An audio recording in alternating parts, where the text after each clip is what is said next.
kāpēc vīrieši nespēja turēties pretīm sieviešu emocionālajai manipulācijai. Man ir viens klients, kurš bērnībā piedzīvoja to, ka viņu māte kontrolē, kritizē, manipulē ar savām emocijām. Piemēram, viņam teica: Ja tu mani mīli, tad izdari šo. Esi tik labs puisis. Atnāc mājās saulēcīgi. Tu taču māmu mīli, tu vari pateikt, cikos tu būsi mājās, vai ne? Aizēj izmazgāt traukus, tu taču man esi svarīgs. Māma būs ļoti bēdīga, ja tu darīsi šādi. Māma apbēdināsies, ja tu nepateiksi kaut ko.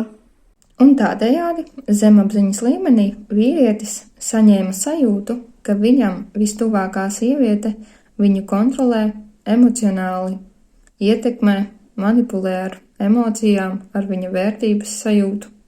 Un turpmāk viņš savā dzīvē dzenās pēc šādas pašas sievietes. Viņam tauriņu vēderā parādās uz tādu sievieti, kura nākotnē viņam varēs nodrošināt tieši šīs pašas sajūtas.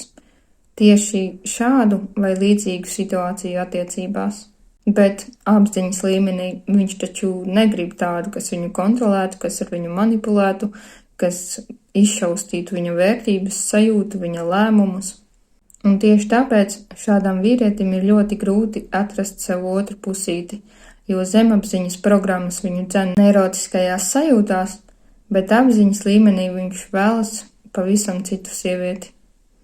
Un tā, vienmēr satiekoties ar sievieti, viņa zemapziņā ir nepieciešama, bet apziņas līmenī viņam viņa nepatīk. Tāpēc viņam ir grūti atrast sev piemērotu sievieti. Un kamēr šāds vīrietis neatrisina savā zemapziņā iegūtās psihotraumas no bērnības, tikmēr viņam satikt savu ideāli piemēroto otro pusīti, sievieti, kas derēs gan sajūtu līmenī, gan apziņas līmenī, būs ļoti grūti.